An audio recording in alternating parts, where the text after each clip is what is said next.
Welcome back to the Marvel Movie Minute, a daily podcast in which we dig in deep to analyze the films of the Marvel Cinematic Universe 1 minute at a time. I'm Andy Nelson from thenextreel.com. And I'm Pete Wright, also from thenextreel.com. We are back talking about Jon Favreau's 2008 film Iron Man, where it all began. Today we are digging into minute 4, which kicks off with the death of Jimmy and ends with Tony looking up into the light. Oh, Jimmy, Pete. Jimmy. He made the bad call. He chose poorly. He was chosen poorly. Didn't he hear her say, contact left? Contact left. And I have to say, the amount of bullet holes that appear in the side of the door, a lot of those are where Jimmy was standing. Yes, right in a row, like all of them in a row. So we have to imagine Jimmy as Swiss cheese at the bottom of at the base of the car. But also, Andy, interestingly, Tony is unaffected by the Swiss cheese of bullet holes in the car. How did that happen? I feel like he's going to have a Julius moment from Pulp Fiction. Like, how did that happen? Yeah. That is such a good comparison. It took me a second. You're totally right. It's a Julius moment, and that's okay because it catches up to him. It is, and you could say this film is his Julius moment, right? He's going to the whole film, right? He's going to go on his journey to what is it that Julius wanted to do? To go walk the roads like the character in Kung Fu. Kung Fu. Yeah. Yeah. This is Tony Stark's journey. It is. And so what happens to Tony here, just in terms of blocking, he gets out of the truck and he starts running a bit and he gets thrown and he lands behind a rock and he picks up his fancy cell phone. And we haven't talked about that cell phone, but the cell phone has a screen that pops up and turns sideways. Yes. So that you can do your video chats in landscape. And my goodness, if that technology had won the world. But then he doesn't get a signal because Afghanistan, and he is it Afghanistan or is it timing? Yeah. Noted. That's a fair point. And then we have a bomb that lands right next to him, and we have that crash zoom into the logo on the bomb, and it says Stark Industries. Now, I say all that real fast because we have to talk about the deleted scene. Can we do that? Is it too soon to do that?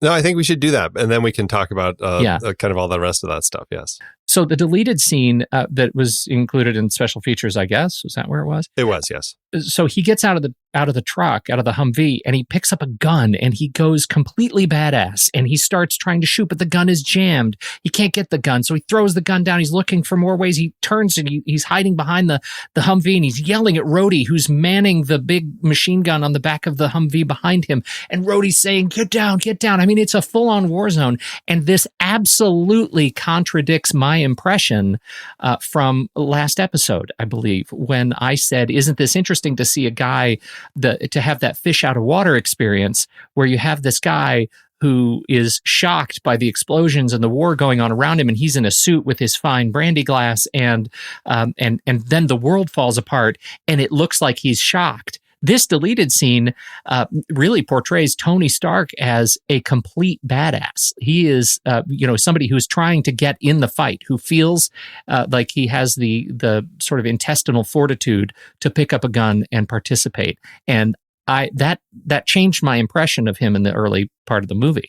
Well, at least we did have him in the last minute saying to Jimmy before he got out, "Give me a gun, give me a gun." Yeah, which at least made it sound like, okay, he is a weapons manufacturer. Right. He must know how to use weapons, even though he is kind of this rich playboy. He's like a prima donna, kind of gigolo. Right.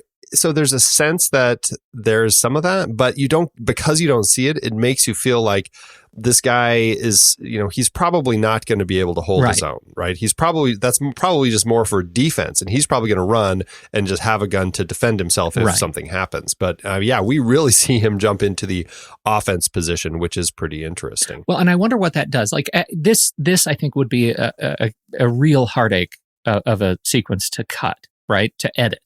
Like sitting in the booth and trying to come to the rationale behind what you want the character's moves on screen to say, to communicate, and what you're going to cut of this action sequence to actually communicate that, because it changes, again, speaking for me, it changes, what we think of Tony Stark. Is he a weapons manufacturer who's afraid of getting his hands dirty? Therefore, the overall narrative of the film is him coming to terms with actually getting involved in the fight and bringing the fight to the bad guys and getting his hands dirty? Or is it the story of a guy who was already equipped to get his hands dirty? That's why he's in this business, and the transformation is one of him from bad guy, I say that in heavy quotes, bad guy weapons manufacturer to good guy weapons destroyer. It does change the impression quite a bit. And it's interesting because I feel like the deleted scene, it's really kind of an extended scene. Right. It's a much slower pace. It's interesting how the scope is so much bigger. Like, you're seeing a lot of soldiers running around. You're seeing a lot of gunfighting between people. Like you mentioned, we're meeting Rhodey for the first time in this. It would have been the first time in this minute if it had stayed this way. And so you're getting this much bigger scope. And I can see why maybe they wanted to just tighten it up, because they wanted to get into the moment that we have later in this minute much quicker. But on the other hand, I'm like, I feel like the way that they ended up cutting it, we are so close and tight with Tony through the duration that we don't get this full sense, full scope of the war. It's just very much an isolated story of this man caught in this situation that he doesn't know how to handle. And it ends up biting him in the ass, basically. And I think that ends up being a much stronger way to actually have the entire scene play out, as opposed to the extended version. Where it picks up after the extended version, the cut is, it's to him running and jumping behind the rock. And then he sees the bomb with Stark Industries on it, or he does the phone bit and he sees the bomb. So all of that picks up in the theatrical sequence. And so then he stands up and he gets blown up. He gets blown up, yes. We have to go back to this phone, though. This is the LG VX9400. It is a phone that actually had come out just the year before, I think sometime in 2007. So this had to be, for the time that this movie came out, like new technology that none of us had seen before. And I feel like when I saw it, I remember going, oh, that's a really funky phone. Right. Because nobody had actually seen this thing before. And it seemed like something that Tony Stark would be using. And at the time, it was one of the first two phones on the market to support live mobile TV broadcasts. So I guess to that end, it makes sense, because it's something that is a very cutting edge technology. And of course, Tony Stark is going to be the one who's using it. Which is interesting, because your assumption, do we ever see it branded? Like, I don't think we get, as I'm scrubbing through the minute, we never see that there's a logo on it. We'll see more of this phone. Okay. And so that is a product placement question. Like, how much value was the product placement in this movie for that phone? Because I look at it and I did not make an assumption that was a phone that we could go out and buy. I thought that's a phone that was invented by Stark as some sort of a military communications device. Oh, interesting. Right? Isn't that, I should have, knowing, the era in which we live, I should have absolutely made an assumption that that was a thing I could go buy and that it was product placement, but I never did. Yeah, interesting. But it's true, because it is one of those funky things that you look at in a movie with all this technology and you go, oh, it's something Tony invented. Right. I can totally see that. Right. Now, what did you think? So we see this bomb land. What did you think of the crazy crash zoom that we have into it to see Stark Industries logo on the side? Well, it felt very dated to me, and it felt like it was making a stylistic choice that felt a little bit out of place. Do you know what I'm saying? Like, it felt a little bit cheeky, if that's a word that I would use. Cheeky is exactly the word, and I feel it is Jon Favreau's way to kind of throw a nod into Sam Raimi, who had done the first 3 Spider-Man movies, because it feels like a total Sam Raimi camera It's a great connection. It's exactly what you watch the Spider-Man trilogy that he did, and that sort of crash zoom stuff, even even in his other films, it's just all over the place. And I saw that and I'm like, oh, that's totally a tip of the hat to Raimi. That's it. No, that's beautiful. That's a beautiful comparison to an homage. Yeah, exactly. It's very funny. Then the thing blows, though, and I got to go back to the Swiss cheese in the truck, because this is where you feel like Tony should have been torn to pieces in the truck, but he comes out a whole man, and then it's this bomb that actually does him in, and it almost it's not a small explosion for the size of the bomb it is, though. It feels like it should be much bigger. You're right. Yeah. Considering it's this missile. Well, and considering, I mean, we haven't seen any other Stark weapons blow up yet. Yeah. Maybe it's because, I mean, it doesn't blow up right away. So at first you think maybe it's a dud. Mm-hmm. And maybe that's an element to it not exploding as big as theoretically it should have. Yeah. I guess. Yeah. It should have. Yeah. But it is still a lovely explosion. And you do have to wonder, I mean, as we see the shrapnel, like the blood kind of come through his chest and then he pulls his shirt open, and I love the reveal that he's wearing the bulletproof vest under there, because it just seems like he's already wearing armor of some sort, and it didn't help. It didn't help him at all, right? And it was likely, Stark armor, right, that couldn't protect him from his own Stark weapon. Oh, back to the drawing board. Exactly. But it does make me wonder. It's like that's he got nailed by that thing, and it's going to injure him, and it's going to put little pieces of metal in his chest, and as we know from the comics, that's what kind of causes him to build this suit in the first place. But it's amazing how specific it is to where it hits him, right? There's nothing on his face or his arm. It's just like it's exactly you understand if somebody shoots you and the bullet hits your bulletproof armor, because it's one shot. But here it's this explosion shooting shrapnel everywhere, and it all just conveniently hits his chest. That's it. And this is important because the shot we get immediately before that, the impact of the explosion throws Tony backwards, and the camera is behind Tony. So we see him. All we see is Tony's back. He's pushed up into the air, and on the other side of Tony, it's not just like a compression bomb, right? It is a fireball, and there isn't a bit of scorch on Tony. He is unscathed in terms of actual fire damage, but that's the damage I would have expected given that practical effect. And so weirdly, I've never thought about it until you make me watch this 1 minute at a time. But that the choice of that effect does not work for me. It felt like it should have been more of a billowing shrapnel kind of thing instead of that giant sort of gorgeous orange fireball. Yeah, although I will say, just to have that gorgeous orange fireball blowing up with him between us and the fireball, it's a great visual. It is a great visual. But yes, I totally understand. Like, where is the singed? Even some singed clothing would have helped me. Believe it. Just take his eyebrows off. Maybe just the eyebrows. He didn't need those anyway. He didn't. He's in the mask all the time anyway. I mean, I'm not talking about it's not like I want a complete Deadpool kind of facial treatment, right? I really just want to note that the effect doesn't meet the standard of the damage. Right. I think duly noted. Duly noted. I feel much better about that. Can we talk a little bit about the camera? Yes. What did you, and does it make sense to talk about how the camera was utilized here in the context of the deleted scene or the extended scene?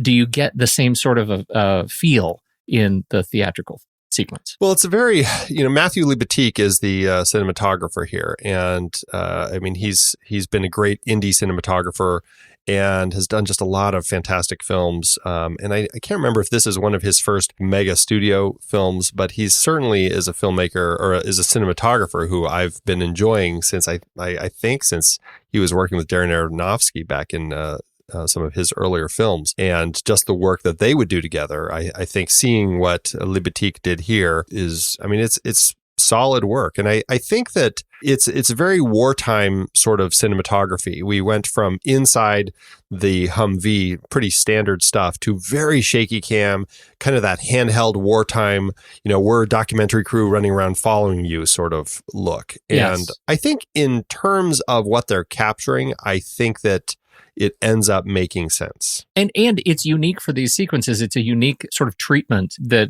is not necessarily consistent throughout the film. Once we get into kind of superhero mode, you don't get this same kind of sequence, later instances of straight up war. That handheld shaky cam, it feels like we're right in it and not sort of one superhero level removed. And I think that's really interesting, more gritty. Well, and it'll be an interesting thing to look at as we progress through the film to see if we can point out, he's back at it again. You know? Well, and you mentioned the reveal of the bulletproof vest. There's the crane shot that, we start in a medium shot of Tony as he opens his shirt and you see the vest there and it pulls up. And that's the like touch by an angel shot, it's like the, right. His soul is leaving his body. Exactly. And so it's an interesting little visual cliffhanger. It is. It's a nice little moment. And it looks like, as he's called, Matty Libatique ends up working with Favreau quite a bit after this. He does Iron Man 2, he does Cowboys and Aliens,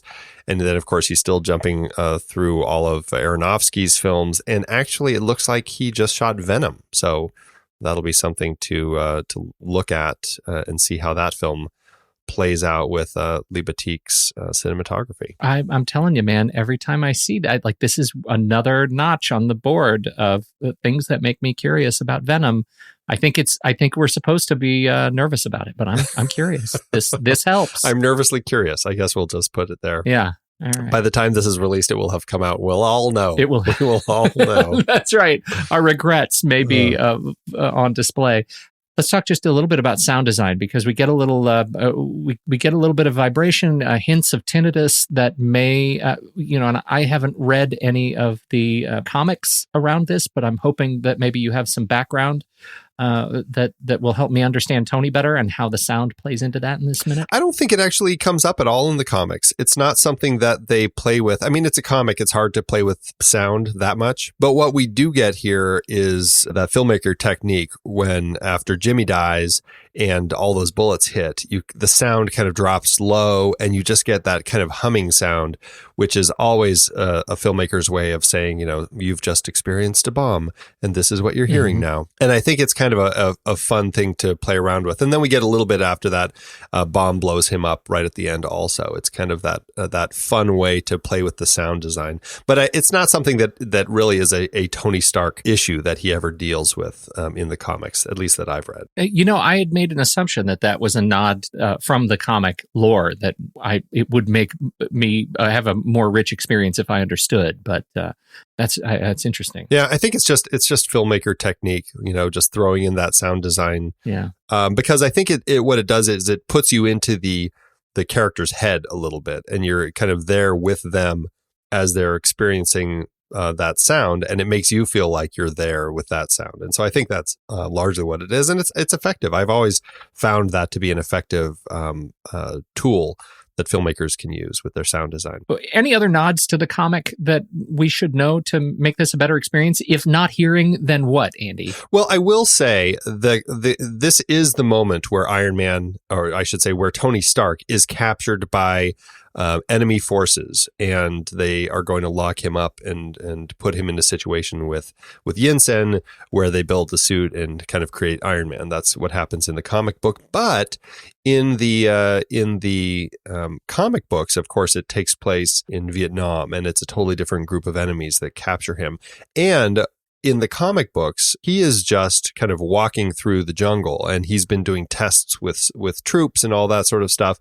And he's just kind of walking. And I feel like he's kind of walking in a group, but kind of not paying attention, and he's not sure where he is. And he trips a trap, and the enemy captures him. It's much less gratifying. Granted, it's a 1960s storytelling style, but this is just much more exciting for the time, and plus it puts you into the situation and puts him into the situation. And I found the explosion working much better here, because I think it's like one of those traps where he kind of trips a wire and it blows him up, and they catch him that way. And it's fine, it's effective, but this is a lot more exciting. Yeah, just to put it very generously. Anything else for this minute? I don't think so. I'm eager to move on to the next minute, if only because I'm feeling a little shell shocked. I think it's time to get us into the cave. Yeah, we do. We'll save it for the next minute, but at the very end of this minute, we see Tony.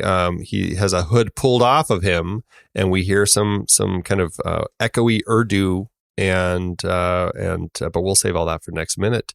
So with that, everybody, that's it for today's show. Thank you for tuning in. Make sure you subscribe to the show for free at marvelmovieminute.com. Join us over on our Discord chat room and follow us on Facebook, Twitter, and Instagram at The Next Reel. And if you like what we do and want to support us and get some cool stuff, become a patron over at patreon.com/thenextreel. And that's it. We're signing off. Until next time, true believers.